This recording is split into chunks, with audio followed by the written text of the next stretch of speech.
तुम्हारी बेवकूफियों से आजिज आ चुका हूं मैं। आगे से ध्यान रखना। गुस्ताखी माफ हो जनाब। अस्सलाम वालेकुम जनाब। अफजल मियाँ, कहिए खैरियत? हमारी हार ने अखबार की कीमत बढ़ा दी है।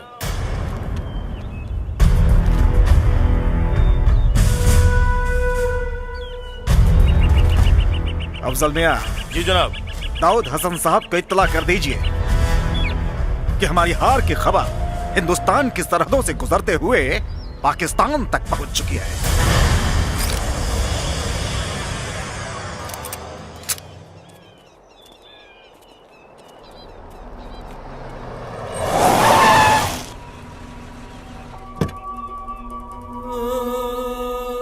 मुल्क किसी जमीन का मोहताज नहीं होता।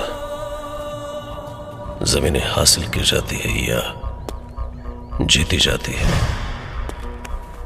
जिन्हें लगता है ये जमीन उनकी है, उसे बताना चाहता है। जो मजहब को नहीं मानता वो काफिर, और काफिर की एक ही सजा होती है, वो है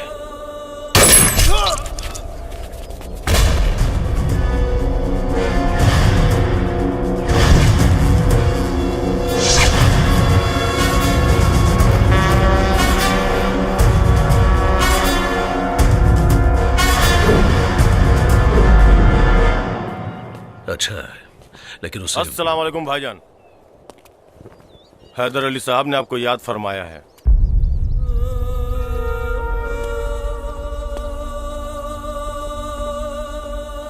हैदर अली की किस्मत बहुत अच्छी कि वो शहनाज के अब्बू है, वरना उसकी जगह तो दाऊद हसन के जूते की नहीं छोड़ती।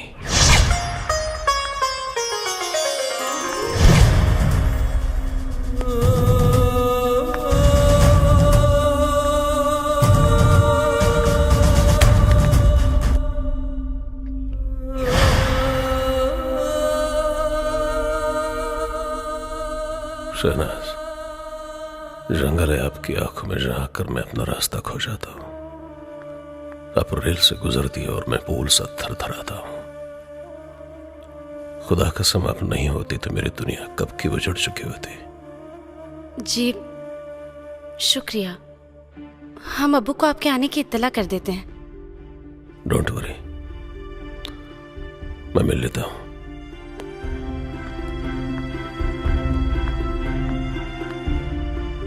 वो बहुत खुशनसीब होते हैं बेटी, जिन्हें इतना चाहने वाला शौहर मिलता है। इस आदमी से नफरत की बू आती है अम्मी। नहीं बेटी, ऐसा नहीं कहते। अपनी सांसों से कह दो कि अपनी जगह बदल लें, क्योंकि आपके अब्बू अपना फैसला नहीं बदलने वाले।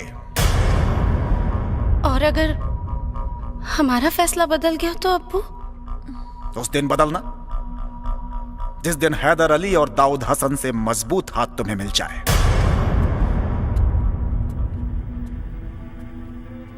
आपके इस सौदे की बुनियाद पे आपकी बेटी कुर्बान अब्बू। वाह वाह वाह वाह वाह, सही कहा है किसी ने कि दो शेर एक पिंजड़े में रह ही नहीं सकते। ये तो आपका पिंजड़ा है जो सामने वाले को बर्दाश्त कर लेते हैं, वरना आपकी जगह ऐसे तस्वीर में लटकती नजर आती। जरा इस तस्वीर पर भी गौर करो मियां, शेर और कुत्तों में फर्क नजर आ जाएगा।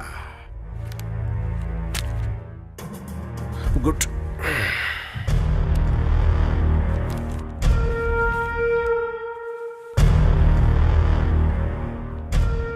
किससे सुनने वाले इतिहास लिखा करते हैं हैदर साहब। इस हार को जीत में तभी बदल दिया जाएगा जिस दिन हिंदुस्तान की बर्बादी का झंडा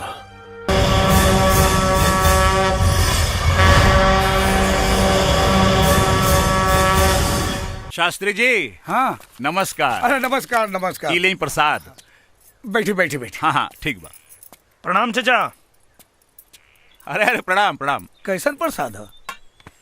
अरे भाई, जब से जान बचल बना हम आपन देवता बदल देनी। शास्त्री जी, जवन देवता हमनी की हिफाजत ना कर सके ओकरा के पुजला से का फायदा। ठीक कहनी भाई साहब, हमू 7 गो एतवार भखले बानी। ए माई, अगर कबीर भैया के एक बार बेटा बना लेते तो इतवार सोमवार के झंझट खत्म। छोड़ ना नैना, अपना खेत के मरचा ढेर तीत लागेला। अरे मुझो से फेंक निकला। अरे राम राम राम राम, रवा के लागल तो ना हम ओकरा के मरनी ह, लागल तो ना नु ह। ना ना कौनो बात ना है, बाकी तनी देखी राहुल लुटवा सही सलामत बा कि ना। अरे छोरी छोरी भाई, पहले ये बताई घर के समाचार कैसन बा? घर एकदम सही बा, बाकी परिवार अपने परिवार से ज्यादा खतरनाक है शास्त्री। बाकी एक बात बा, हमारे एगो बेटी बिया जवन साक्षात देवी बिया, साक्षात देवी। बॉडी के मजबूती देखत रहनी है। अरे तो तोरा बॉडी की मजबूती चेक करे खातिर के यह जगह मिलल हा? तो जगह बदल के देखी। अरे पहरावा पोशाक एकदम शालीनता के साथ।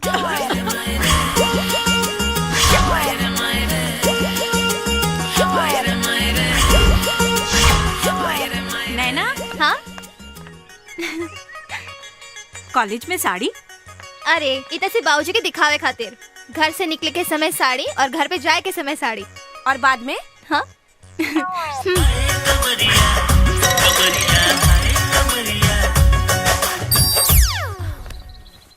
कोमल हमार सहेली बाड़ी, हमरा के मालूम बा उनका शालीनता के बारे में। अरे बेटी, आइयो दादा। चाचा जब कह रहल बारन तो सही कह रहल होई हन। चल चल हम तोरा के दिखाओ तानी, चल। अरे हमरा के बेकूफ बुझता रे, चल देख।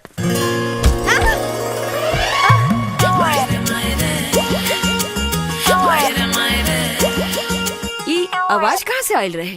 अरे वो शास्त्री जी की बेटी नैनुआ हमरा कोमल से बराबरी करतिया। भगवान देले बेटा छप्पर फाड़ के। अच्छा, जब लेवे लें तो बहुत गलत जगह से। और दूध लेके ना आई नहीं रउआ? अरे हाँ, वो नैनुआ के चक्कर में भुला गई नहीं। तो ठीक बा, रउआ दूध लेके आई, हम मंदिर से आवतानी। हाँ हाँ ठीक बा। बेटी कोमल। जी बाबूजी। अरे हम नैनुआ के अंदर भेजनी है कि केहू और के? नैना के बाबूजी। अच्छा अच्छा ठीक बा।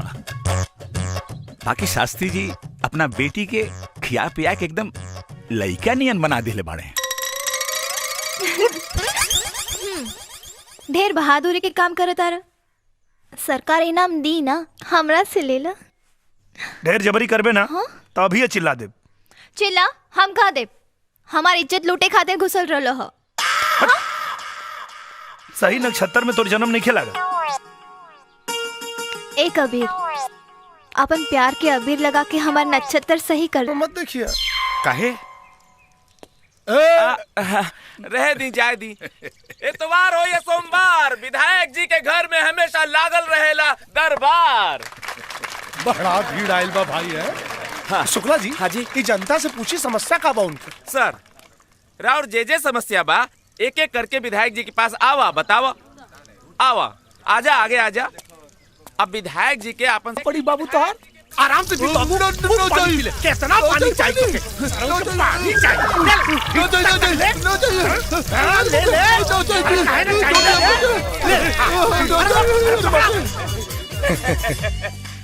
दांत मत चियारा, ताली बजवा। हाँ, तालियां तालियां। हाँ, तालियां। धन्यवाद धन्यवाद। आगे। हाँ आगे बताओ। सरकार, चापाकल अभी तक गांव में ना पहुंचल। कितना फुट पे आवेला पानी रे? 120 फुट पे। 120 फीट ना। रुका, समस्या का समाधान होता। सर, सारा समस्या भाग गई सर। एकर समस्या सच में गंभीर हो जाता। हाँ सर। हाँ बोला, क्या समस्या बा? अरे कुकुरा, चोर कटवा। विधायक जी के गाली देवा था। हम ना गरिया होता नहीं सरकार, ऊ गरियावत रहल जवान हमार ई मुछवा कटले बा। तो प्रॉब्लम जनून बात तोर। बैठी सर। हाँ हाँ। और का कहलस? और कहलस कि विधायक जी गधा के औलाद हुए। अरे मजाल छोड़ी सरकार, वो तो यहाँ तक कहला कि विधायक जी के माई केहू के साथे भाग गई और ओकर बाबूजी ओकरा से ब्याह कर ले बाड़े, जकरा हाथ से केहू पानी ना पियल। अब विधायक जी के बारे में सब कुछ जाने ला। चुप दोगला, नाम बोल। सरकार ओकर नाम बा कबीर। आतंकवादी के का मार दहलस, अपने आप के मिस्टर इंडिया बुझाता। एक बेर हमारा हत्थे चढ़ जाए ना, ऐसा ठोकब कि जिंदगी भर खड़ा ना हो पैसा। लागत ना फल।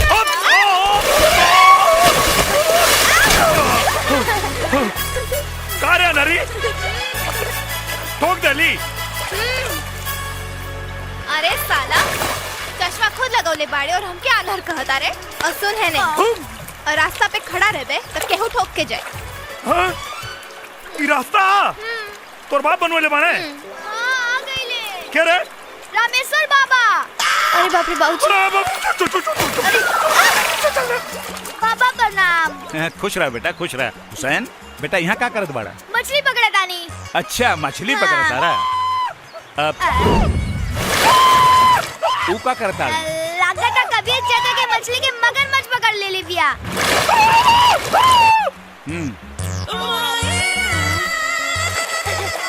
का भाई कबीर चाचा? अरे पता न केने चल गई रे। अरे वहाँ बाड़ी। अरे ए लड़की कम विपद ज्यादा है।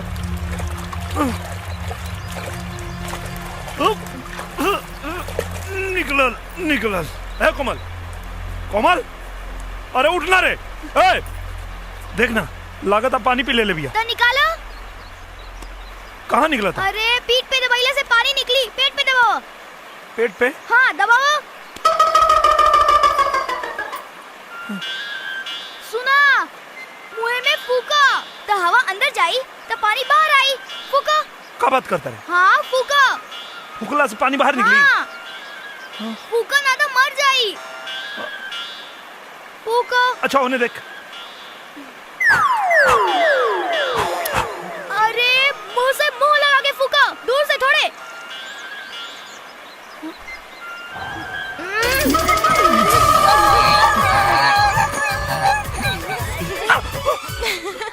अरे साला, अगर पानी निकाले में हमारे पानी निकल जाए। भाऊजी ये क्या करत रहले है?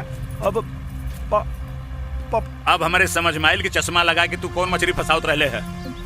तू एक शरीर छू के एकरा का पवित्र कर देले। ए चल चल घरे चल चल। कौना नक्षत्र में पैदा भइल बिया, हमरा तो बुझाइबे न करेला। पंडिताइन, ए पंडिताइन, अरे जल्दी आवा। अरे चिल्लात काहे बानी? हम कोनो बहिर बानी का? तनी धीरे बोली ना। अरे कबीरवा एकरा शरीर के पानी निकाले खातिर पूरा शरीर अपवित्र कर देले बा। अगर वो नदी से ना निकल रही तो हम डूब के मर गई रहती। चुप। एकरा शरीर पे हर जगह गंगा जल के छिड़काव करा, जहाँ जहाँ हाथ लगौले बा। चला बेटी चला, जबले तोहरा के शुद्ध न करब तबले कैसे लोग जानी कि तू रामेश्वर पंडित की बेटी बाड़ू। हाँ, जा ले जा भीतर ले जा।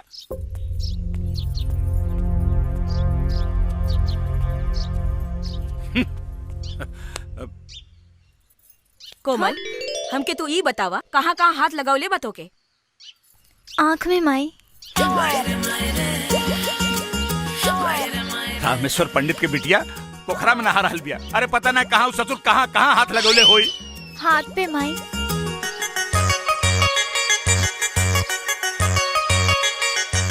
ए सुनैना, अरे गंगा जल डाल के अच्छी तरह से नहवैया करा के। ओठ पे माई। अरे कोनो तो ऐसा जगह होई जहाँ तोहरा के छुवले ना होई। ऐसा कौनो जगह नहीं थी जहाँ वो छूले ना होई। चुप, तोहरा बाप बेटी के फेरा में ना हमार धर्म नष्ट हो जाए।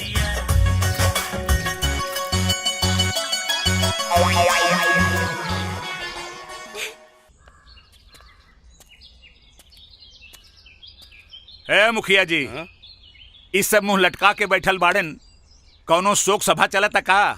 ना ना महाराज ना, आदमी लालीपप के बेटी हो ना, दोनों झनकवा झुमकी दोनों से परेशान बा। और कबीर से हमहू परेशान बानी। अरे ओकनी से पहले का एक इलाज होके के चाहिए। अरे पहले ओकनी के बारे में सोची, कबीर पर बाद में आए मुखिया जी। इ नौटंकी से इ गांव के जितना बच्चा जवान बा सब बिगड़ गइल बा। अरे तो ओकनी के पकड़ के लिया के इ पंचायत में 4 थप्पड़ रसीद करा, सारी नौटंकी समझ में आ जाई। हाँ पर लेके आई के कबीर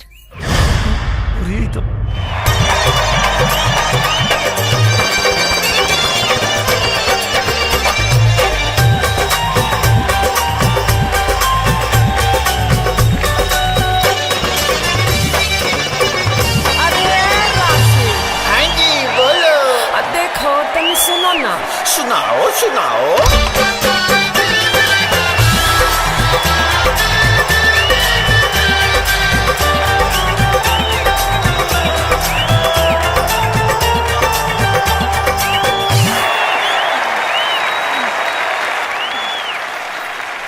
हो गई, तब चला बचल खेला पंचायत में खेलिया। अच्छा, ढेर बोलबे तो पान खा के थूक दे, सारा ड्रेस के डिजाइन बिगड़ जाए। हाँ? काले रही ना, ये हमारा बस के काम नहीं खे, बना दे रस ना इज्जत की गुटका। और कुछ दो स्टेज पर। कह देनी कि नौटंकी बंद मतलब बंद। ओ, नौटंकी केकरो बाप से बंद ना होई। झुमकी के बहिन है, जनक कुमारी महतो हमार नाम। अच्छा बुझला? पंचायत से बुला बाबा, चला। इज्जत से आज ही लोग, न तब बेइज्जत करके ले जाए के पड़ी। चलो। हमनी का का होई जनक? अरे कुछ ना, इनके विधायक की टोपी ना हमार चोलिया में बसल बा। तू बस देखत जा, तनकी सा जोर लगाए कि सारा पंचायत उनका धोती में घुस जाए। लड़की। नमस्ते विधायक जी। नमस्ते। नमस्ते नमस्ते। एगो समस्या बा। जमाना कितना खराब बा विधायक जी, सुंदर लड़की भी समस्या में फंस जाता रही। का समस्या बता? गुलाबो गुलाबो ना, झनक नाम बा सरकार। रवा बीच में ना बोली विधायक। बोले दा भाई हुआ का? अरे ना ना ना, दलाल हुए का? चुप दोगला। अरे लड़की है कौनो ना। वो का हो, हम और हमार बहन खुद के सिनेमा बना के दिखावत रहनी है, पर का करी, ये गांव वाला चाहता रन कि बंद करती। ब्लू फिल्म दिखावत रहलू का? ब्लू सिनेमा ना, शुद्ध देसी नौटंकी सरकार। अरे दोगला, भाई दलाल की बोल के बीच में ना बोले। समझाओ नहीं सर। भाई साहब रहुआ चुप रही ना, विधायक जी के रोमांटिक मीटिंग चल रहा बा, कह रही हूँ सर। काम हो जाए, लेकिन बदला में हमारा के सनीमा दिखावे के पड़ी। हाँ मुफ्त में। तका निहाल लिया, समस्या का निदान बताओ तानी। हाँ?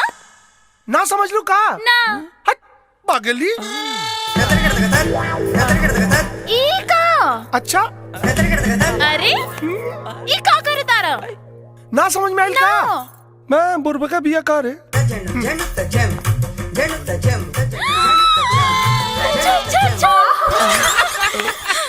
अब बस देखते जा, पूरे पंचायत के ना हवा निकाल दे। सनीमा दिखाओ ना। काम भइला के बाद। अच्छा ठीक बा। ए भाई साहब यहाँ आवा, आवा आवा जा। भाई साहब तबले हमरा लगे रही है, काम भइला के बाद इनके लौटा दे। दरोगा जी। सर लड़की के साथे जा, जौनो समस्या होके ओकर समाधान करिया। यस सर।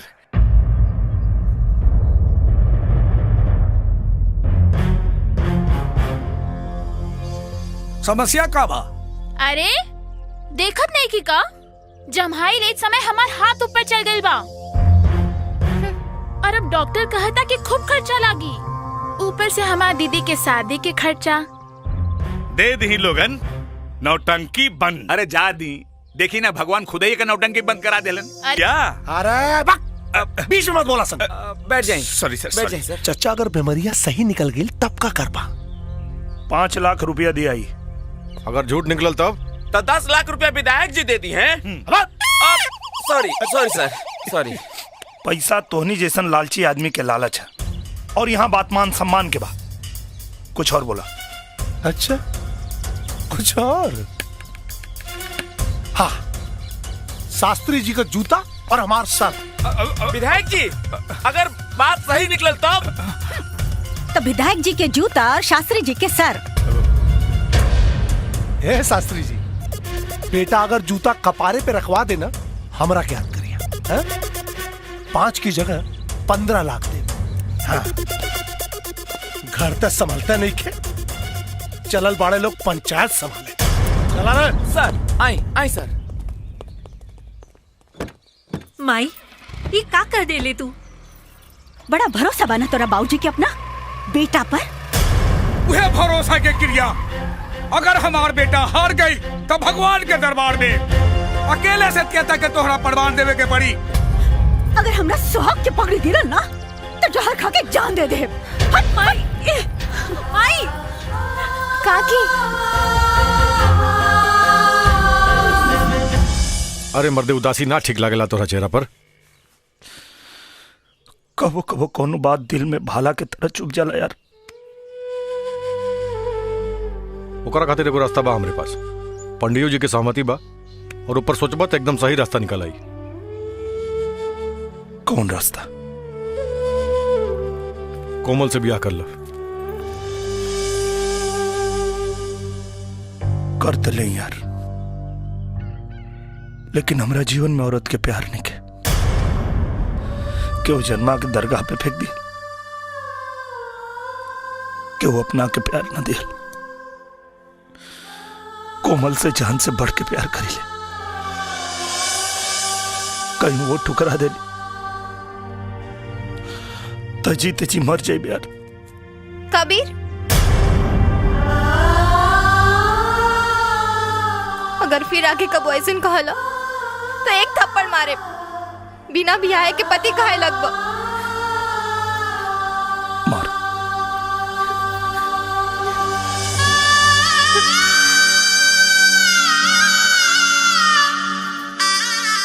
बस साथ जिए के वादा कर, तो हर चरण की धूल मांग के सिंदूर बना ले।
झनक के हाथ सही बा। तोरा किसे बता रहे? बाजार में स्वेब सब्जी खरीदत देख ले। हाँ कसम से हमके देखला तो हाथवा ऊपर कर लेलस। हाँ, जैसे वो मदारी के ले रहे। फिर बोलबे ना तो हमारा मुंह बोमा पुल हो जाई। मजाक सही नहीं खे, बात सही भी हो सकता। एक काम कर लो, पूरा गांव के झनकवा के द्वारे जुटावा, और हाँ, विधायक जी के जरूर बुलैया। पर करबा का? वो तक कैला के बाद पता चली।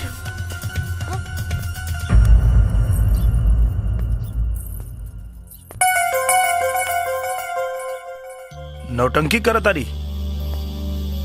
देखो कबीर, पास मत आवा। कबीर देखो, हमरा के छुओ मत, ना तो हम बाबूजी के बुला देब। बाबूजी की का बोले भी? इलाज हम करब कि तोर बाबूजी करिए? कबीर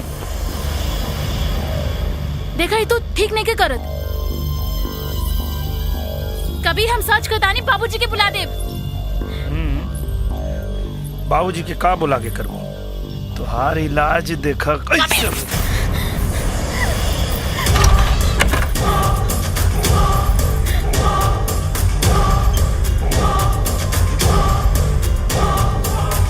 बताओ, हकीकत का बा? ना तो गांव और पंचायत के फैसला बहुत भारी पड़ी। फिर ना तो नाचे लायक रहबे और ना नचवाबे लायक। Side please, side please. आई सर, करने गई। आई आई आई आई। अब चुप काहे बाड़े? बोल।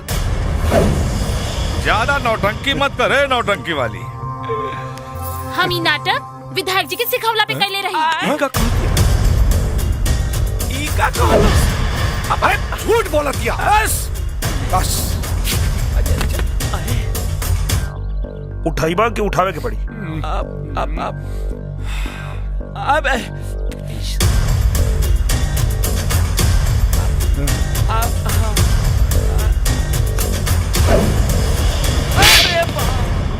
एक बात कान खोल के सुन ले, जवन बूढ़ बाप के जवान बेटा होके ना, ओकरा के कब्बो कमजोर समझे के गलती मत करी है।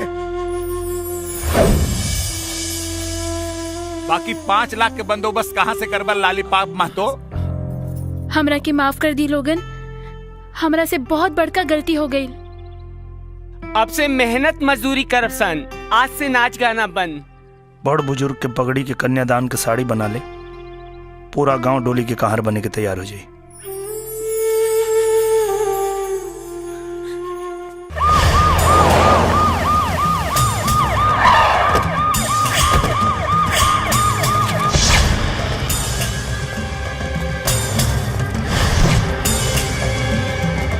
जीजा,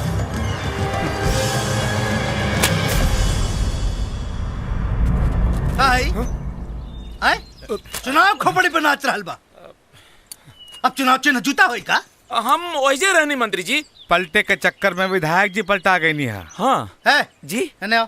यस सर। अरे साले वहाँ खड़ा होके का बाबा जी का घंटा गाड़त रहा। अरे साला हमके अगर टेंशन में ब्लड प्रेशर हाई हो गए बवासीरो। तू साले हमरा के नाम मंत्री जी, कम से कम वर्दी के तरह वो लिहाज करी। ई लोग के चक्कर में ई दरोगा दोगला बन गया है। ठीक है कहता रहा। आज हमारा समझ में आया कि कहावत कितना सही बा। जोरू का भाई एक तरफ और सारी खुदाई एक तरफ। सही कहा तानी जी। आइए, आप यही की कमी थी, सुपारी दे रहे। दीदिया चुप रहा। इतना सुघर सार केहू भाग्यशाली के ही मिलेला। उठी, ओने जाके बैठी। अच्छा। ई हमार बबुआ खातिर कुर्सी बा, रउआ खातिर तो प्लास्टिक के कुर्सी बा, ताकि बवासीर में तनी कम दर्द होखी।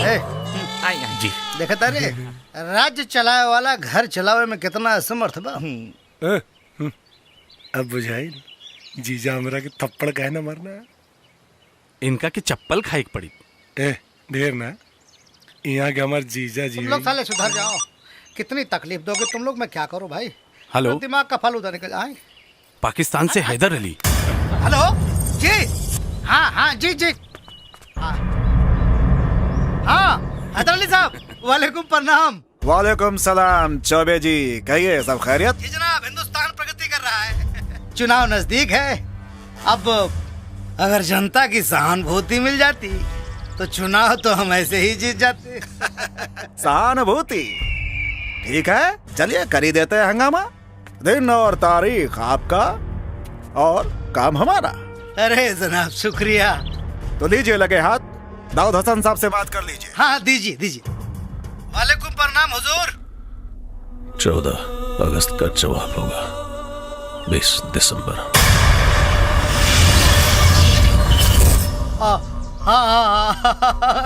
खुदा हाफिज।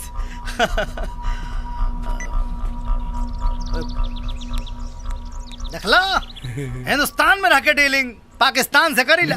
अरे ता जीजा के कर बाड़ा जुत्ता खाए वाले के दीदिया। दीदिया कहाँ पड़ा बता रही? एक बात बताओ, तोरा सर पे जूता के रख ले रहे? मास्टर दीनानाथ शास्त्री का बेटा कबीर शास्त्री। कबीर शास्त्री? तो बेटा कबीर, अब की दंगा में पिला जेबा तू।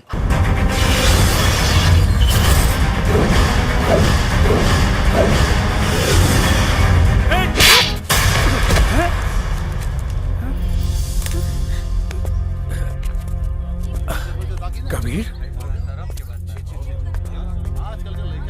कहा बात बातें वाली जी? है शास्त्री जी, अपने एक सड़क उठावल माटी आज हमारा बेटी के मांग के सिंदूर बने का सपना देख रहा बा। स्वीकार कर ला, काहे कि कबीर से बड़ा सपना देखे के औकात तोहरा में नहीं थे। ता ठीक बा, बस एक जात बता दा, तोहार औकात हमारा औकात के बराबर हो जाई। बस हम अपना मेहरारू के कारण बेबस बानी, वरना दीनानाथ शास्त्री का औकात रामेश्वर तिवारी से कहीं ऊपर बा। ए शास्त्री जी, जे मारा जिंदगी भर अपना पत्नी के सामने बेबस रहे, ओकर पोसल लइका हमारा बेटी के हाथ ना पकड़ सकेला। अरे लइका के मजबूती के पता ओकरी माँ के कोख और बाप के मूछ के नोक से होला। हाँ तो नजर उठा के देख ली ओकरा महतारी के कोख और ओकरा बाप के मूछ के नोक के। अगर मान मर्यादा के ख्याल न रहित ना तो राहुल बेटी के कब के अपन महतारी के पतो बना के रख देले रही। गायत्री भाभी, खबरदार खबरदार, अगर हमरा बेटा के अनाथ कहानी तो जुबान खींच ले।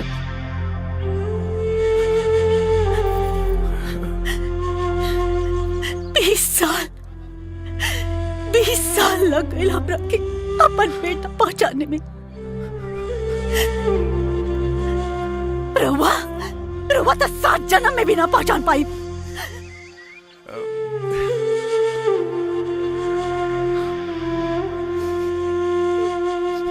माई बेटा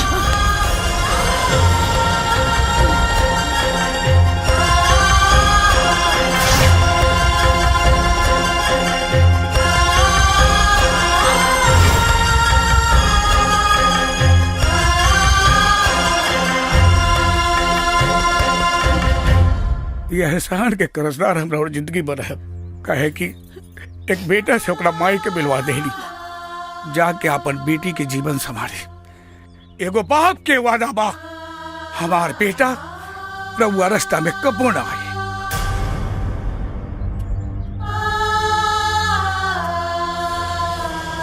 बाबूजी रवा रोवा तानी। रे नारे पगली, इतना खुशी के आंसू बा।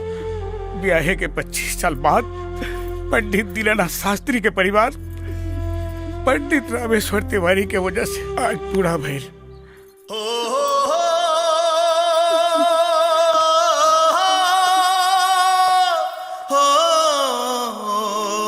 कबीर, कोमल जा जा, तू भीतर जा।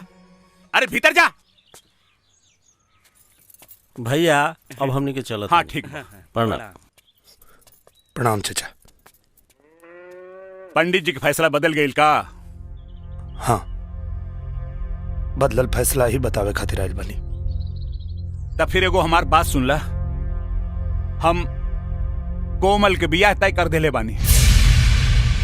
एगो पिता से बढ़ के बेटी के क्यों प्यार करिए नहीं कह सकत। हम अनाथ प्यार के मतलब का समझे। अपने के बेटी हमरा के प्यार के मतलब समझा दे। अब देवता मंदिर में रहे या घर में, का फर्क पड़ा था। वो हमरा के हमरा माई से मिलवा देली। अगर हम उनका के अब उनके पिता से ना मिलवा पाई तब बहुत बड़ गलती हो जाए। कहीं तोहार यकीन तोहरा प्यार के झूठ ना बदल दे। प्यार के दूसर नाम विश्वास होला चाचा, और हमनी के प्यार के बुनियाद तन पे ना मन पे टिकल बा। कसम कोमल और कबीर के प्यार के। अगर हमनी के जज्बात अपने के फैसला के बीच में आई तो हमनी के प्यार प्यार ना पाप होके। कबीर,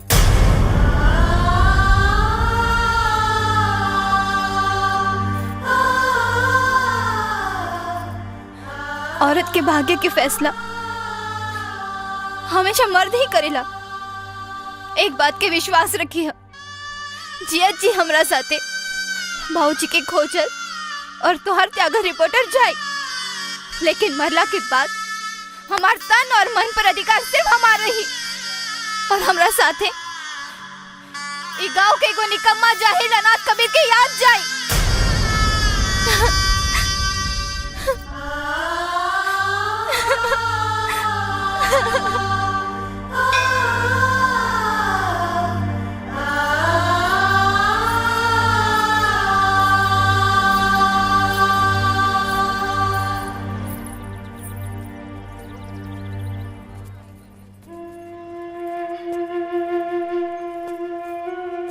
एगो एहसान करी हो, सिंदूरदान के समय हमरा सामने मत रही हो, ना तो जिए ते जी मर जाए।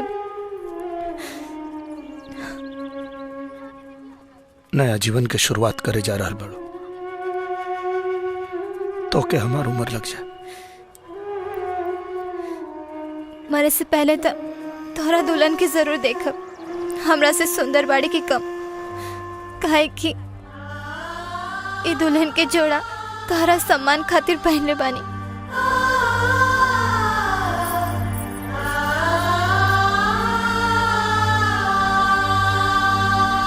ओम गजाननं भूतगणाधिसेवितं कपित्थजम्बूफलचारुभक्षणं उमासुतं शोकविनाशकारकं नमामि विघ्नेश्वर पाद पंकजं मंगलम। बजरंगी घीव कहाँ बा? मंगलम पुंडरीका। का भेल पंडित जी? ठीक बा, अभी ले आवा तनी। हाँ तनी जल्दी ले आई हो, ना तो मुहूर्त का टाइम बीत जाई। ओम शांताकारं भुजगशयनं पद्मनाभं सुरेशं स्वाधारं जगन्सदृशं मेघवर्णं शुभांगं लक्ष्मीकान्तं कमलनयनं योगिनिजानगम्यं वन्दे विष्णु भवर सर्वलोकैकनाथं। ओम श्री अग्ने नमः। अरे हाँ हाँ, देखो तो होने कहा रे। चल चल। सर्व मंगल मांगल्ये शिवे सर्वार्थ साधिके शरण्ये त्र्यंबके गौरी नारायणी नमोस्तुते। ओम आपदामपहर्तारं दातारं वक्रतुंड महाकाय सूर्यकोटि समप्रभा। अहं करिष्यामि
जवन पूर्व बाप के जवान बेटा होके ना, ओकरा के कब्बो कमजोर समझे के गलती मत करी है।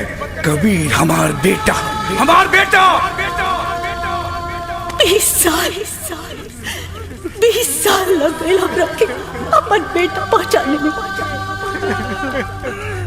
लेना लेना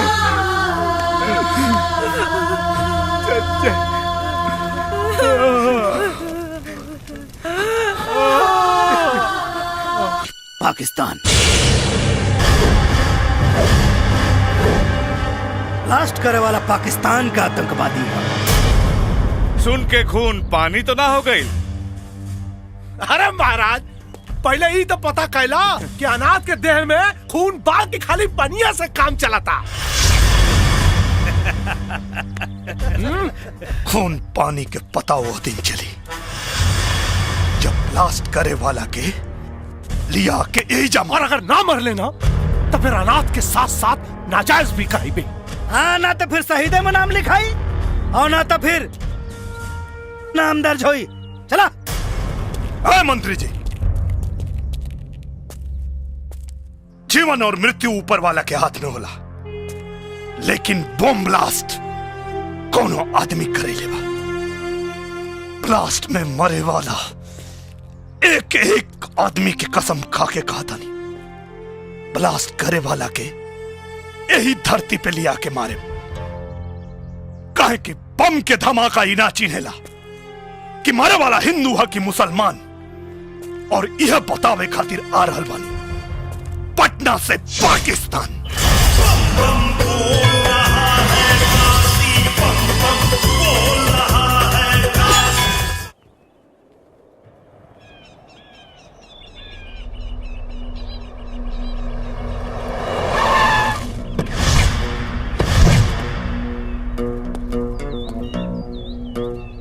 इस बदतमीजी पर एक दूतो। रिपोर्ट लिखने के पहले गोली मार देंगे।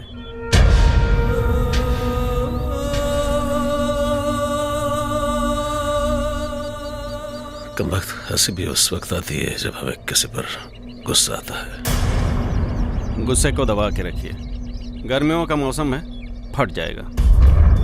वैसे हम तो यहाँ इस बात की इतला करने आए हैं कि आपके नाम की हवा पूरी कराची में है। एक जरा सा तिनका भी बड़ा जख्म दे सकता है। दवा की जरूरत नहीं पड़ेगी, और अगर पड़े भी तो आपके बदन से निकालेंगे।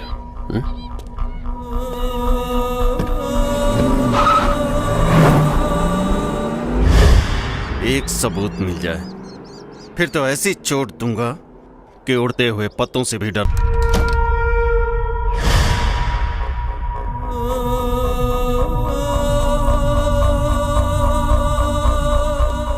आइए दाऊद हसन साहब, इस्तकबाल करते हैं आपका। तशरीफ रखिए।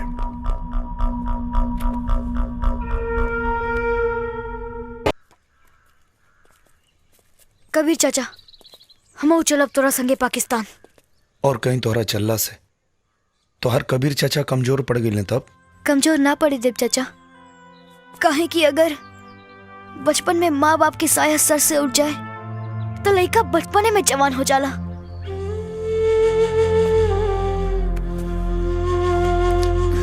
हम कुछ न कहब, बस एक बार हमहू पाकिस्तान देखे के चाहता नहीं।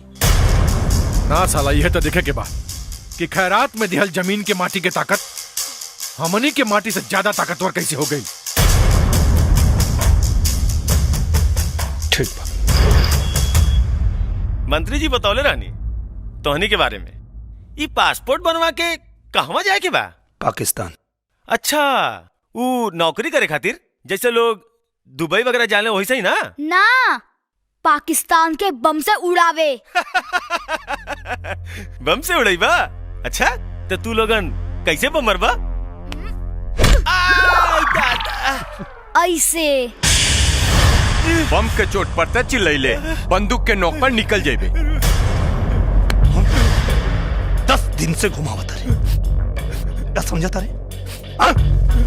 का लगा था तोरा के पासपोर्ट ना बने बे तो हमनी के पाकिस्तान ना जाए के वैसे जाए के जैसे ओकनी क्या वाले सन। हाँ, हमरा पता बा आज के समय में काम गांधीगिरी से ना दादागिरी से होला। चल कपड़ा निकाल। रेप करवा का? खोल, यो निकाल। दूरबीन। ना ना ना ना ना ना ना। हमनी के खिलाफ कार्रवाई कैले तो तोर फोटो टीवी अखबार में इतना छपी कि लोग सलमान खान से ज्यादा तोरा के याद रखे। पाकिस्तान तो हमनी के जाएगे, और वहां जाए से तोरा मंत्री के बाप भी ना रोक पाई। अब तू सोच, पासपोर्ट बनावे के बा कि ना? साहेब, ये कपड़ा क्या उतरला सर?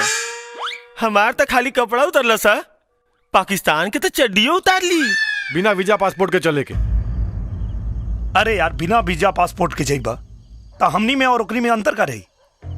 कबीर, अरे जनक, एगो बात कहे के चाहता नहीं। का?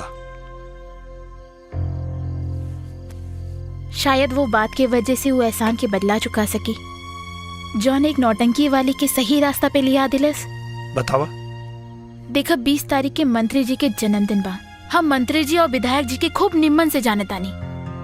अगर वो लोग पकड़ा गए ना तो पाकिस्तान का अमेरिका पहुंचा दी लोग।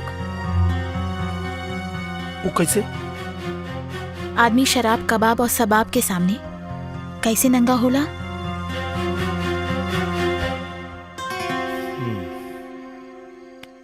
ठीक बा, पहले ही जोखिम हम और शोएब उठावे के। हम ना हमार जीजा लौंडा बाज हूँ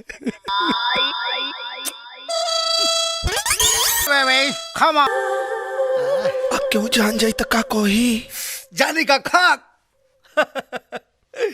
मंत्री बाद में आई, लौंडा बाज पहले।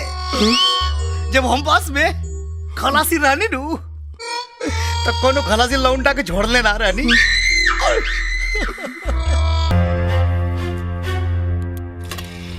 लगा जल्दी ससुर। देखी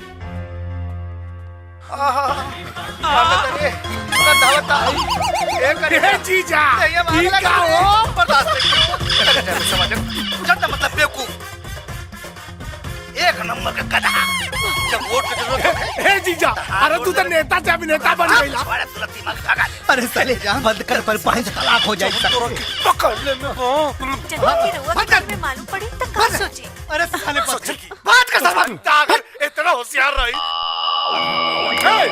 अरे साले माई की पेटवा में कैसे रले साले?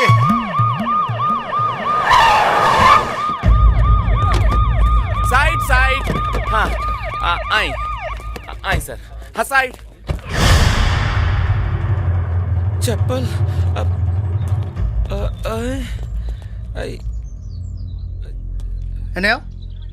ये सब कहा रे? जीजा जी पब्लिक का मिजाज ठीक नहीं खिलाकर चुपचाप निकल चले। जूता चप्पल से डरा गई। जिंदगी भर विधायक रहा सारे को मंत्री ना बन पाई। जियो शेर। जीजा जी हम रउआ के प्रधानमंत्री बनल देखल चाहता नहीं। अरे वो आगे बढ़ी। हाँ जाए। चुपचाप आगे बढ़ो, जाके बात करा से। का भाई कबीर, कहा नौटंकी होता है सब है? यही जगह बतीबा के अंदर चल के बताई। भीतर है ठीक रही। चला आवा। अब भीतर कहाँ लेके जाता? हाँ विधायक के सामने बैठल बाड़े।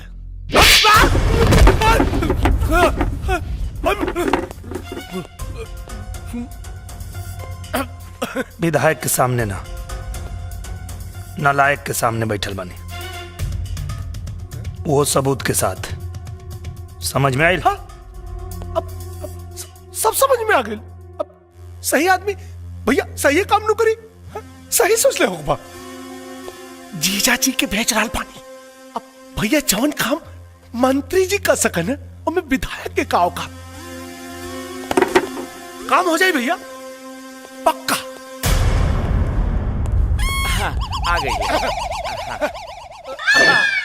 अभिलमा के कड़ुआ तेल ढेर फैलत रहना। कुल है गड़ी 2 मिनट में निकाल जानी है। वो आवाज कैसन आई? रजिस्टर गिरला के अच्छा रजिस्टर। समस्या बढ़ बाओ। हम ठहरनी विधायक, रहुआ मंत्री, 2 मिनट में सुलझा दे जाए। ओके डोंट वरी।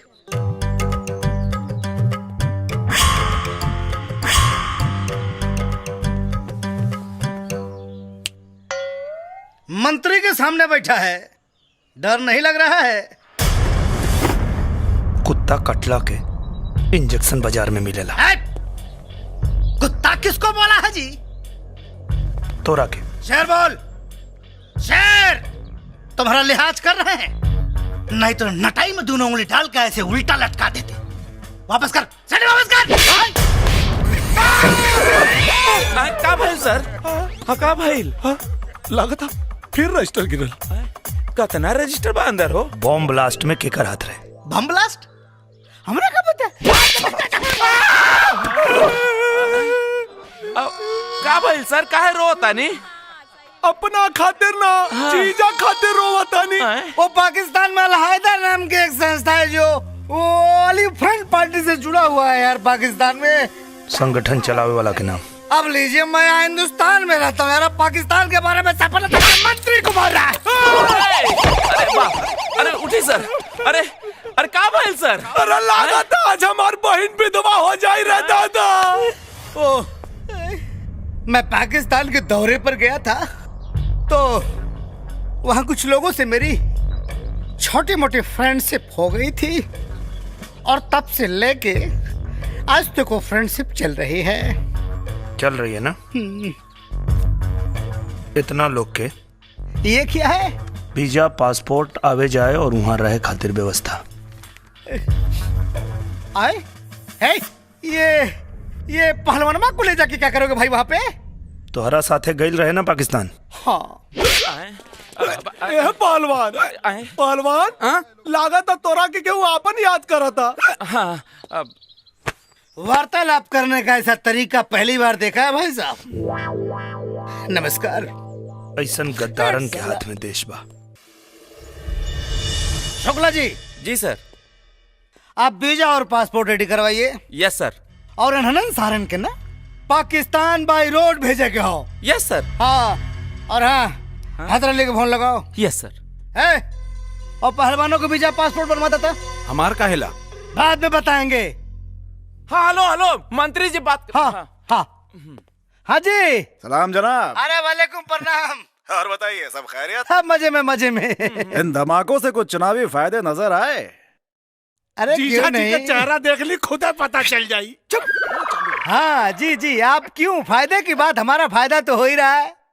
हम तो आपके फायदे के बारे में सोच रहे हैं। क्यों मजाक कर रहे हैं जनाब? पहला मिशन जिसने फेल किया है उसे हम आपके हवाले करने की सोच रहे हैं। जी तो चाहता है कि आपकी जुबान चूम लूं।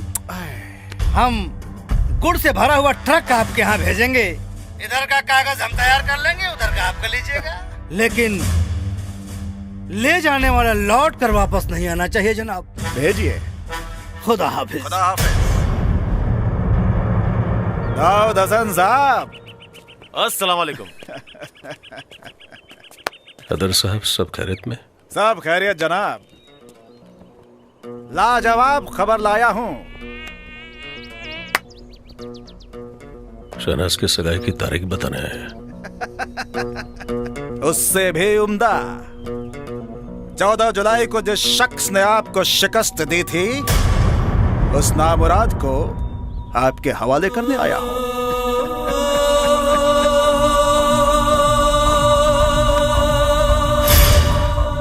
खुदा की कसम हैदर साहब,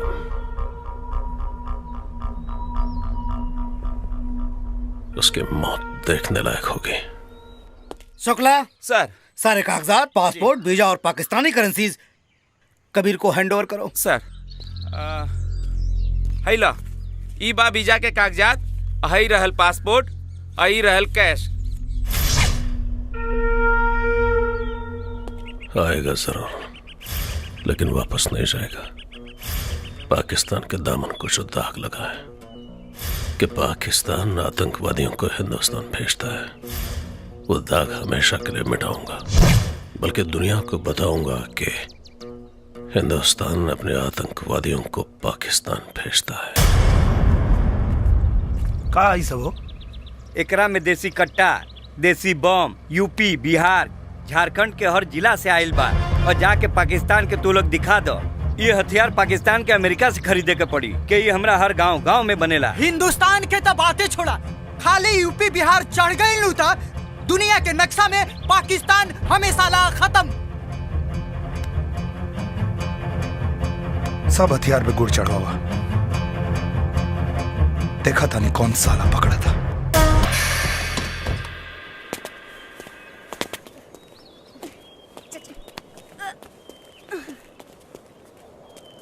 तुम सब में कबीर कौन है?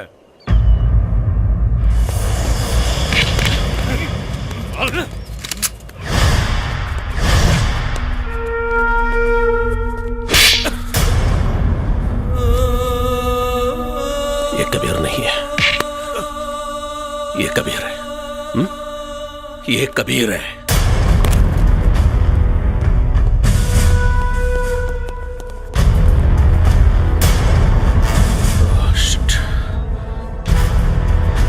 जाओ उस कुत्ते को पकड़ो।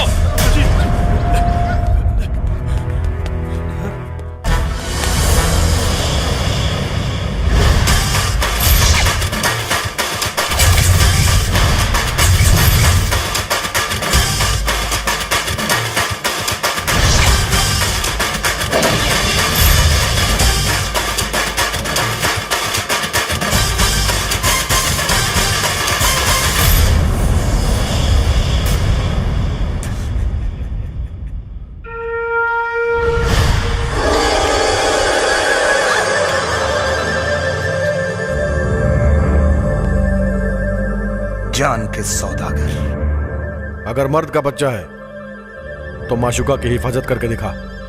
सिर्फ पाकिस्तान का नहीं, तेरे घर के कोने कोने का पता लेकर आए हैं। मेरे शहनाज को औरत को छोड़ दो। अगर मर्द है मुझसे हाथ मिलाकर देख। हाथ मिलाने नहीं, तुझसे लात मिलाने आए हैं। चाहूं तो तुझे यही ठोक दूं, लेकिन मेरे भारत माता की जमीन तेरे खून की प्यासी है।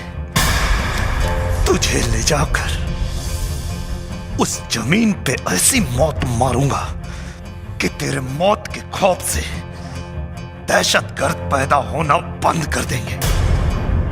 बाहर जो ट्रक खड़ा है उसमें गुड़ नहीं, हथियार है। अब सोच, हथियार मंगाने की क्या सजा होगी। हम हिंदुस्तानी पैजामा सिलने से पहले मूतने की जगह बनाते हैं। और अब तुझे मुताएंगे। चल बेटा।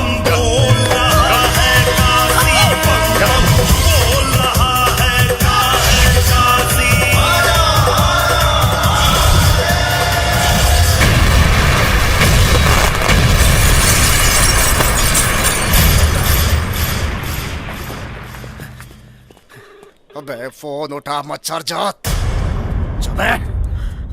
हमारी शहनाज को कुछ नहीं होना चाहिए। अरे बेगम साहिबा, आप बेफिक्र रहिए, शहनाज को कुछ नहीं होगा। हम उसके अब्बू है ना, कुछ नहीं होगा उसे। हम आपकी सियासत पर अपनी बेटी की कुर्बानी नहीं देंगे। सर, पाकिस्तान से फोन सर।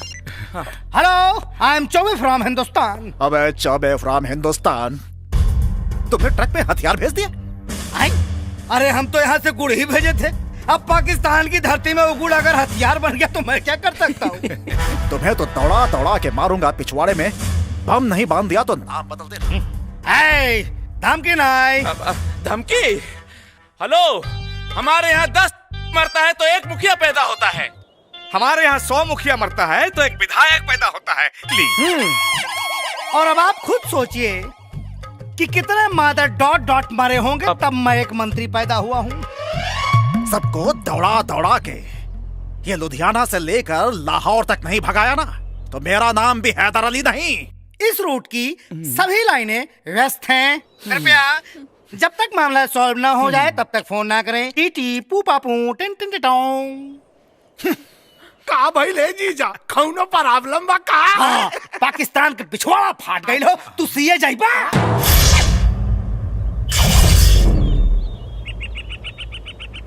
कुछ खइबा? ना कबीर चाचा, अब इनकर का करे के बा? तोरा से बियाह करावे के बा। हमरा के पागल बुझले बाड़ा। इनकर चुम्मा लेवे खातिर हमरा के सीढ़ी लगावे के पड़ी।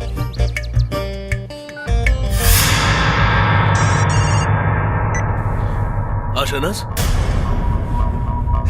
और दहेज में का मिली? शहनाज तुम्हारी आवाज ये खंडहर। ये कोई मामूली खंडहर नहीं, यहाँ का बहुत ही मशहूर वज्रस्तान का खंडहर है।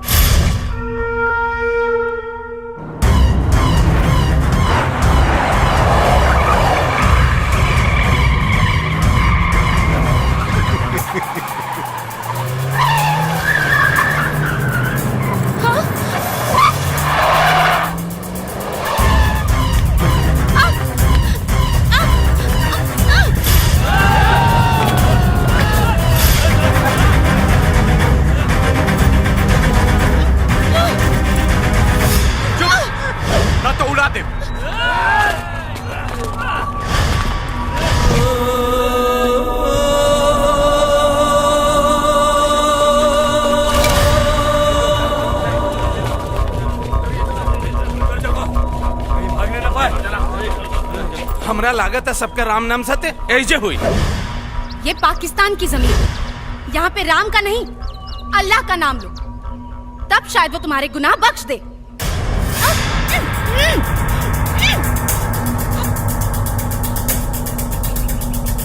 शोएब, बिना बॉल के सिक्सर मारे की पड़ी। इंशाल्लाह।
नहीं तो खोपड़ी खोल दूंगा।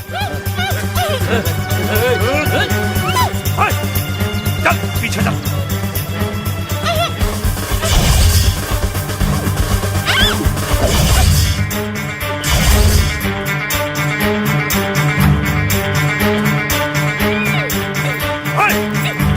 वो देखिए शहनाज वहां।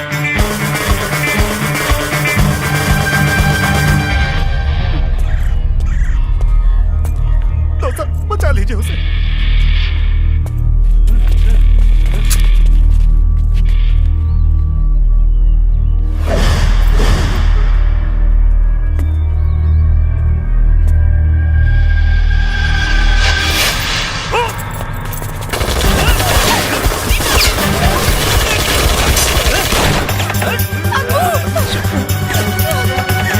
मेरा बच्चा।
जिन हाथों से उसने आपको छुआ है, ऐसे काटूंगा कि अगले 7 जन्म में पैदा तो जरूर होगा, लेकिन किसी को छूने के लिए उसके पास हाथ नहीं रहेंगे। घर चलिए अब्बू।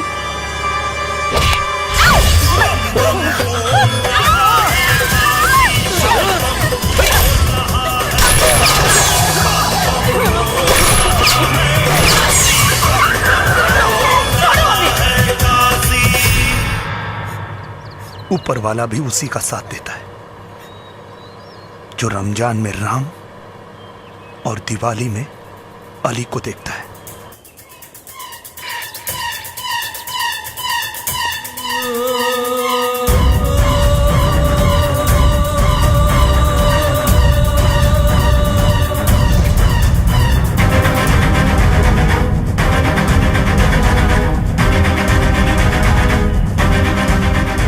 परिपट कर दिया था।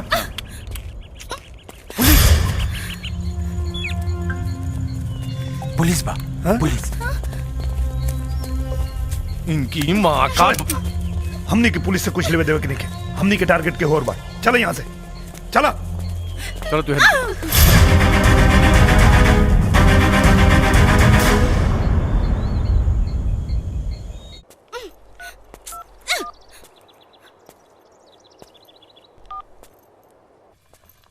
हेलो, हाँ 1 मिनट। हाँ ये दोनों दे दीजिए। हाँ हेलो, अच्छा सुना, कपड़ा और सामान कुल के ना गिल बा। ये बताओ कि हमारा कहाँ पहुँचे के बा? कहाँ पड़ा तू लोग? गुलशन इकबाल टाउन के खंडहर। गुलशन इकबाल टाउन? गुलशन इकबाल टाउन कहाँ है? यहाँ से 5 किलोमीटर। 5 किलोमीटर। अच्छा सुना ना, एजा को दुकानदार बाबू बताओ था कि एजा से 5 किलोमीटर दूर बा, तो हम फटाफट होता नहीं। सुनो, तू अपन ख्याल रखिए, पुलिस से सावधान हुई, ठीक बना? पहुंचा था। हाँ।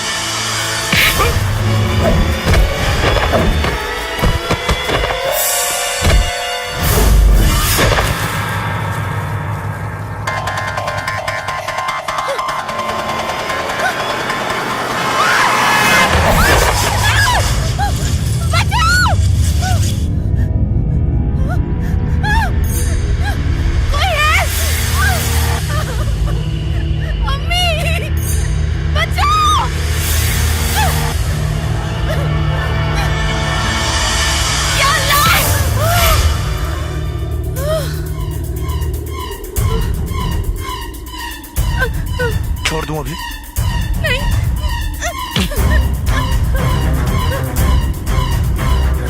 प्लीज प्लीज हमें बचा लो, हम मरना नहीं चाहते, अल्लाह कसम। अब हम कोई गलती नहीं करेंगे।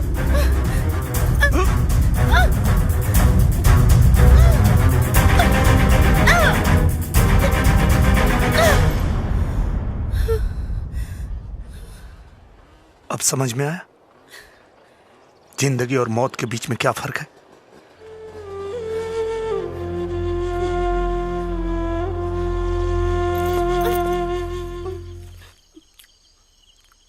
ना ना ना, खाला खाला, कुल तो वही खाला।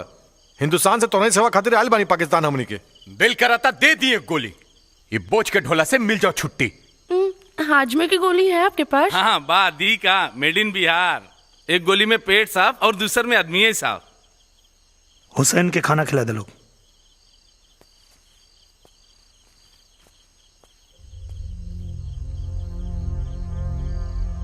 कबीर,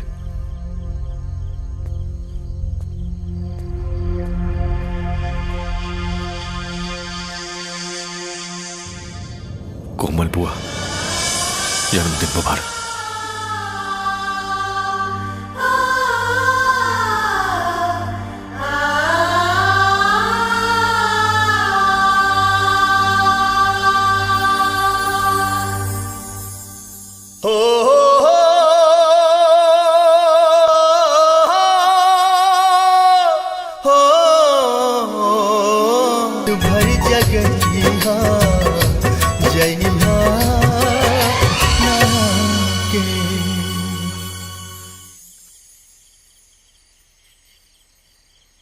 ये कोमल कौन है? गाना गाकर रोने का क्या मतलब है? मतलब ही तो जीवन का मकसद बन गया। बचपन से जवान होते जिसे देखा, अनाथ होकर भी माँ बाप का प्यार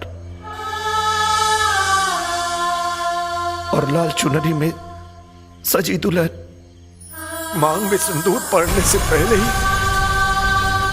मांस के लोथड़े में बदल गई।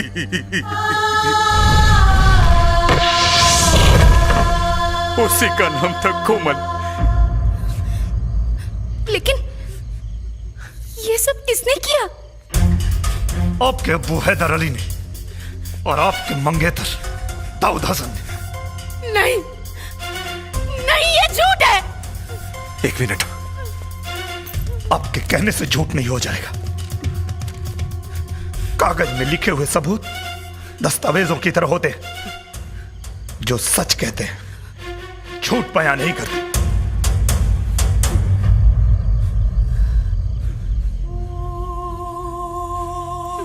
हमारा यकीन कीजिए,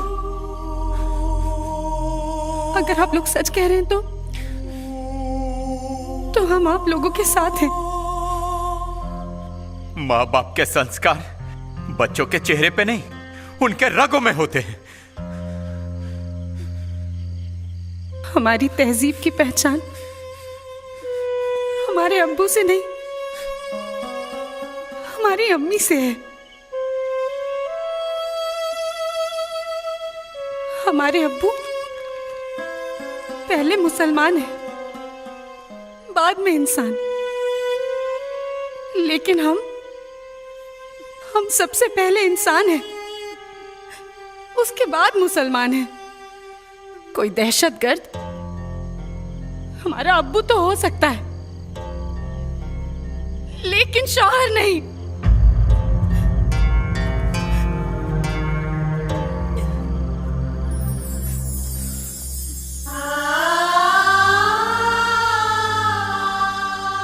हमारे यहां औरत को देवी का दर्जा दिया जाता है।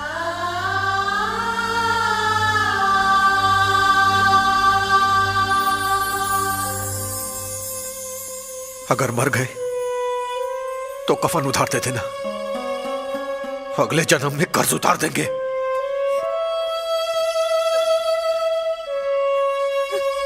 हमारा फैसला बदल गया तो अब उस दिन बदलना जिस दिन हैदर अली और दाऊद हसन से मजबूत हाथ तुम्हें मिल जाए।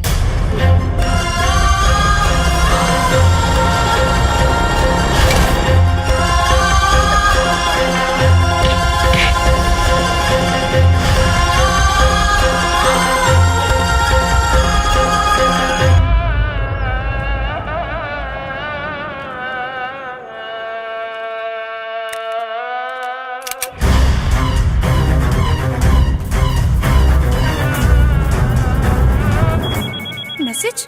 हाँ, वो लोग को हमारी लोकेशन के बारे में पता चल चुका है, वो कभी भी यहाँ पहुँच सकते हैं। बजरंगी, हाँ शोएब के लेके आवा, अगला लोकेशन फोन पे बताओ। चल ठीक बा।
नाम क्या है तेरा?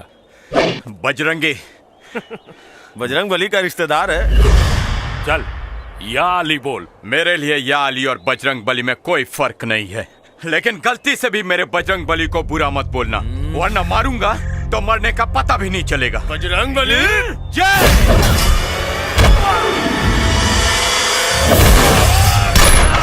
या अली, जय बजरंग बली।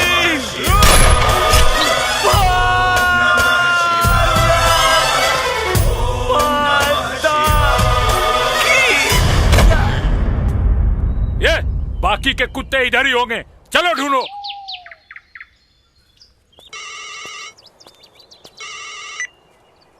हाँ शोएब। हाँ हम बस पहुंचे।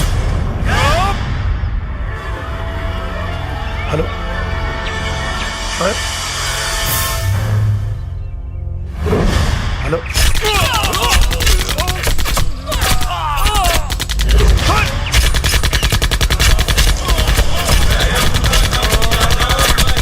बजरंगी, बजरंगी।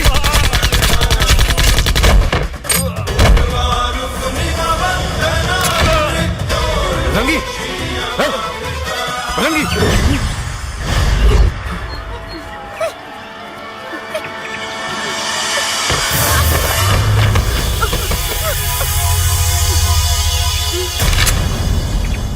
कौन कहता कहता है हिंदू और मुसलमान में लड़ाई होगी, ये हवा भी कमबख्त किसी पाकिस्तानी ने उड़ाई होगी। जान मत छोड़िए रे, जान मत छोड़िए रे।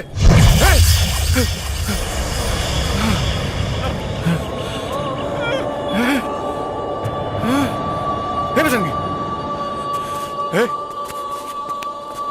हे बजरंगी, बजरंगी उठना रे।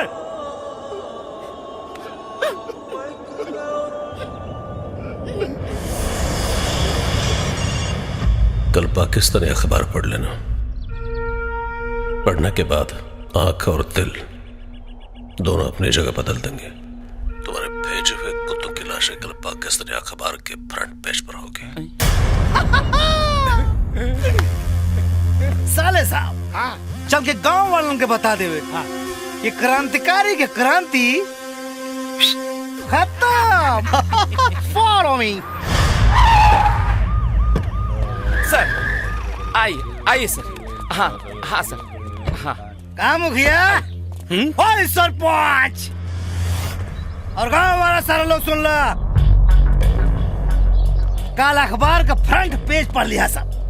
हिंदुस्तान से आए हुए आतंकवादी पाकिस्तान की जमीन पर ढेर। नाम कबीर दीनानाथ शास्त्री,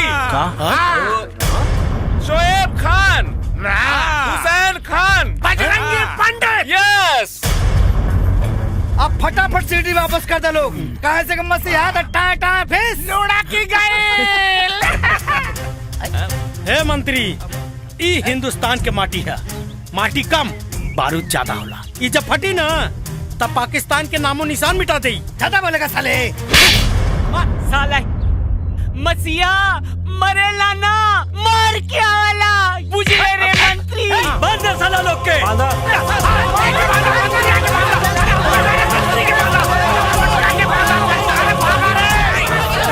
जनता की असली ताकत। अब सारे तो लोगों के मर्द ध्वंस विध्वंस हो जाये। मंत्री मुखिया जी, हमर कबीर आ शोएब न जाने पाकिस्तान में कौन हालत में हुई लोग। सरपंच चाचा, ये हमार मन के विश्वास कहता कि वो लोग जरूर लौट के आई, काहे से कि बाबा विश्वनाथ की नगरी की माटी पाकिस्तान के चांद पर अगर गलती से भी पड़ जाए ना तो ओकर दामन से हमेशा से दाग निकाल दी। शहनाज, इसके बदन का खून आपके पैर का महावर बनेगा। फिर लगा दीजिए आप अपनी पूरी ताकत इन्हें मारने में, और हम अपनी पूरी ताकत लगाएंगे इनकी जान बचाने में। मुराद लड़की,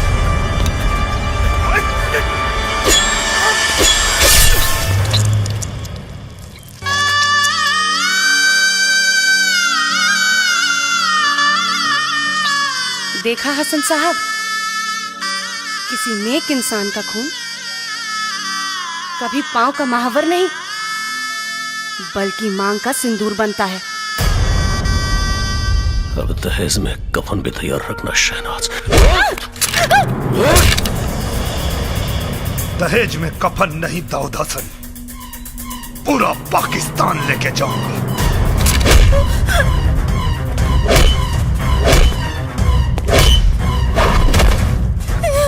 साले बहुत दौड़ा है तूने मुझे।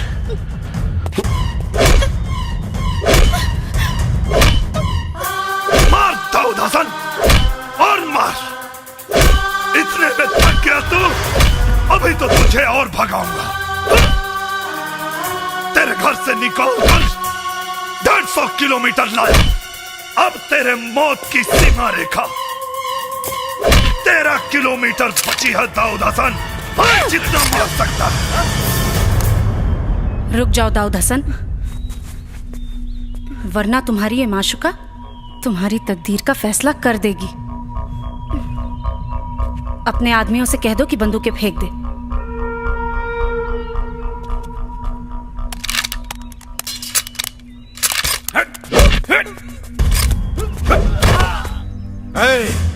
दाऊद हसन, इसने तेरी माशूका को उठा के दुल्हन बना लिया। सोच तुझे क्या बनाएगा। और तू हैदर अली, ऊपर वाले का शुक्रिया अदा कर, क्योंकि तूने तो अपनी बेटी के लिए चुना था, लेकिन बेटी ने मर्द चुना है। शहनाज की शादी का लड्डू अगर पाकिस्तान नहीं भेजा तो मैं अपने हिंदुस्तान का बेटा नहीं।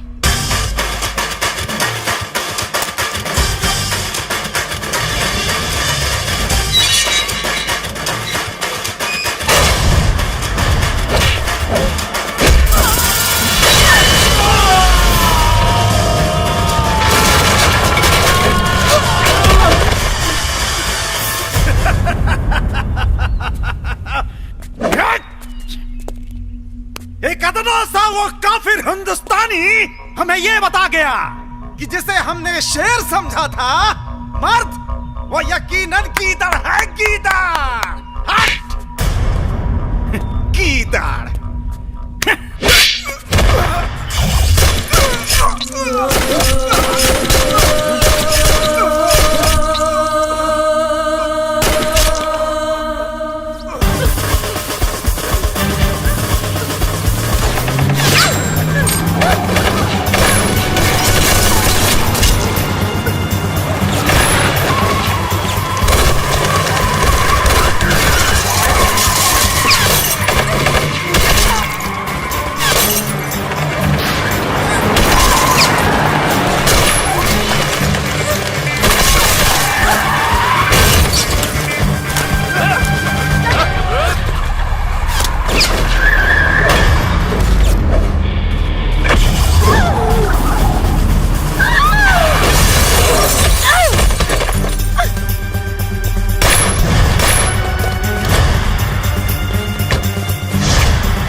पहलवान आज ले नालायक रहल, लेकिन लायक के मौत मरी।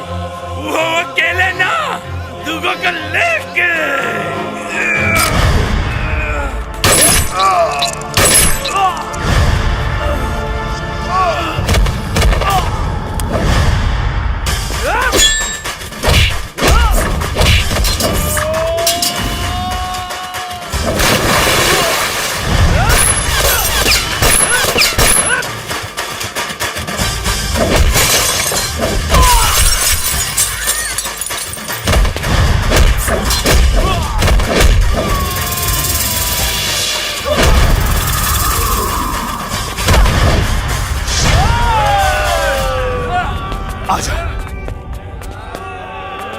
एक हिंदुस्तानी आज तुम सबको दौड़ाएगा, और मुंह दिया पूरा हिंदुस्तान तो तेरा मुल्क बह जाएगा।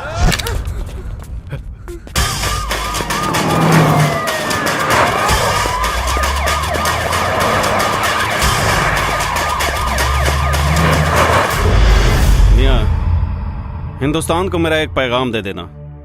जिस मुसलमान का ईमान मुसलसल हो वो गद्दार नहीं होता, वफादार होता, चाहे वो हिंदुस्तान हो या पाकिस्तान।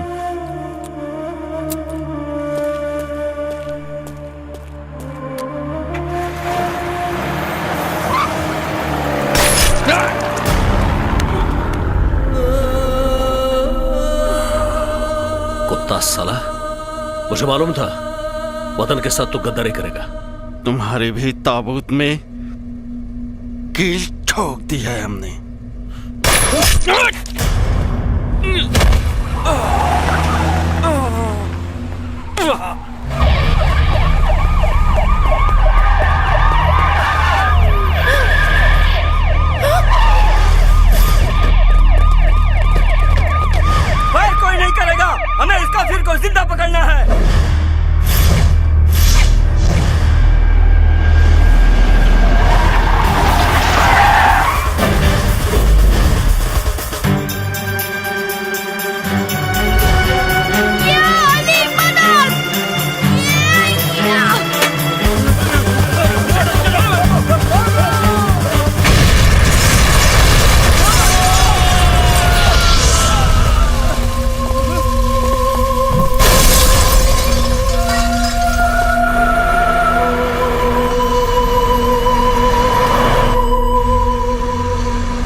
ना चाचा, अगर रुक गईला तो सबकर मौत बेकार चल जाई। शोएब चाचा, बजरंगी चाचा की क्रिया याद करा, अम्मी अबू के, कोमल बुआ के, हमनी के जेल से ज्यादा होकर मरल जरूरी बा। मारो चाचा, मारो। अब अपन जमीन ज्यादा दूर नहीं थे, मारो।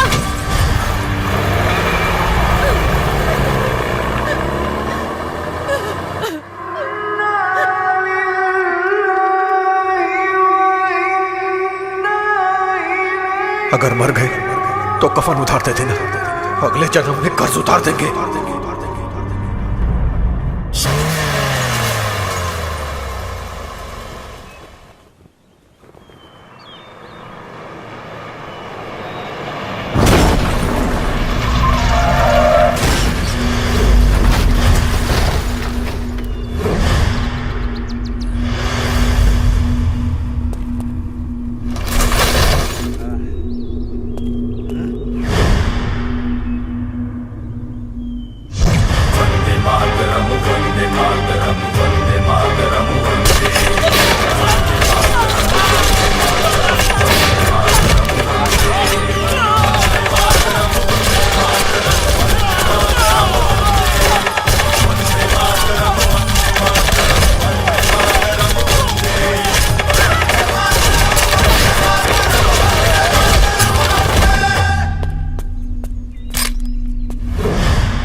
दोनों देशों की सरकार इतनी निकम्मी नहीं है दाऊद हसन। तुम्हारे आने से पहले तुम्हारे गुनाहों की फाइल पाकिस्तान से हिंदुस्तान आ चुकी थी।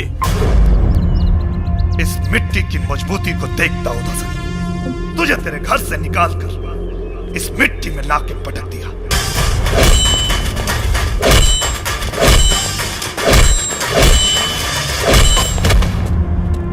इन कदमों को देख दाऊद हसन, तुझे पता चलेगा कि बेटे की जगह हमेशा बाप के पैरों में होती है।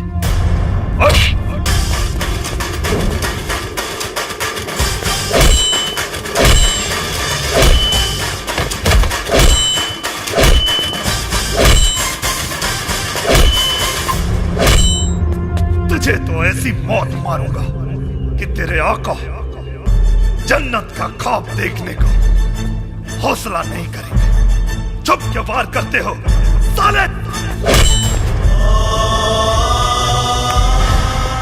जब बर्दाश्त कहे कि अब बर्दाश्त नहीं होता तो कोई हिंदुस्तानी कभी किसी से परास्त नहीं होता।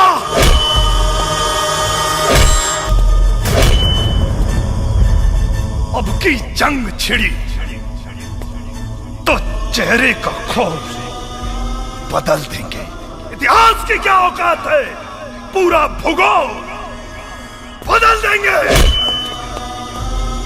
लाहौर से गुजरेगी गंगा, इस्लामाबाद की छाती पे फहराएगा तिरंगा। रावलपिंडी से कराची तक सब कुछ गर्क हो जाएगा। सदियों सदियों तक तेरे जैसा शैतान नहीं होगा। कश्मीर तो होगा लेकिन पाकिस्तान नहीं होगा।